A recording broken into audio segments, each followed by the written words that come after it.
Hi everyone, this is still objective 1 and this video is called multiplying polynomials and it's a part of our polynomial functions power focus area.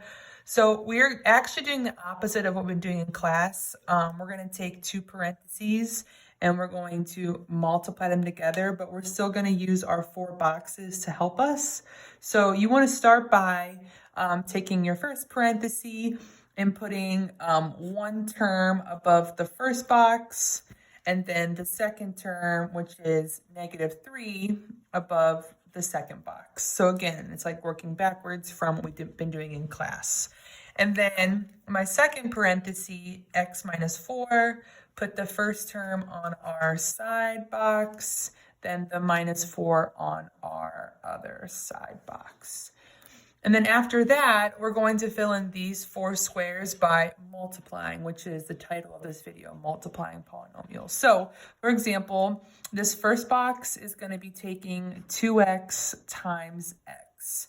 So remember, even though I don't see a number out front, there's a 1. So I could first do 2 times 1, which is 2, and then x times x, which makes x squared.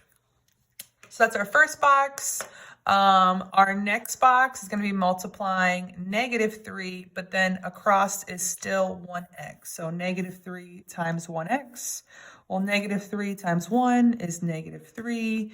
And then there's no x's to put together, so this will just stay 1x. And then we'll go down to this last row here, but the first box, it will be -2x times -4. 2 times -4 is -8, and then again I just have 1x, so it's going to just stay 1x. And then the last box here is going to be taking -3 times -4. Two negatives make a positive, so it's going to be +12. Once you have those boxes filled out, then you just pull out all of the boxes one by one. So the first box is 2x squared. The next box is minus, right? It's a negative sign, so -3x. Then my third box is -8x. Then my last box, that's a +12, so +12. And then that is your answer, but you can simplify it more. So for example, we can put these middle two terms together because they're both just an x. You can't put this one with it because that says two x's. So -3 minus 8 is a -11, but then we still have the rest, that +12 and the 2x squared at the beginning. So that would be your final answer when you multiply these two parentheses. Now, another thing that you might see is the next example, which I haven't written out yet, but it's the same thing, except it looks different to start. So if you notice, for this one, I'm not giving you two separate parentheses, but I'm telling you to use this parenthesis twice. So you would write -2n and then 4, and then just do it all over again, -2n and 4. So it's just the same thing on both sides. And then we can do our same process over again, multiply -2n, -2n. That's a +4n squared.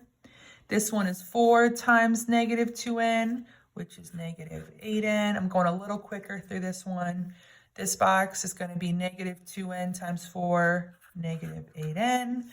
And my last box is 4 times 4, which is 16. Then again, let's just pull out each and every one of these boxes. Make sure you go in order. So this is your first box, second box, third, and fourth. So I have 4n squared minus 8n. Minus 8n, and then it's a positive, so plus 16. And then again, we can combine like terms, which are these middle ones. -8 minus 8 is a -16n, but we still have the first part and the last part. So this is your final answer to this multiplication. Good luck.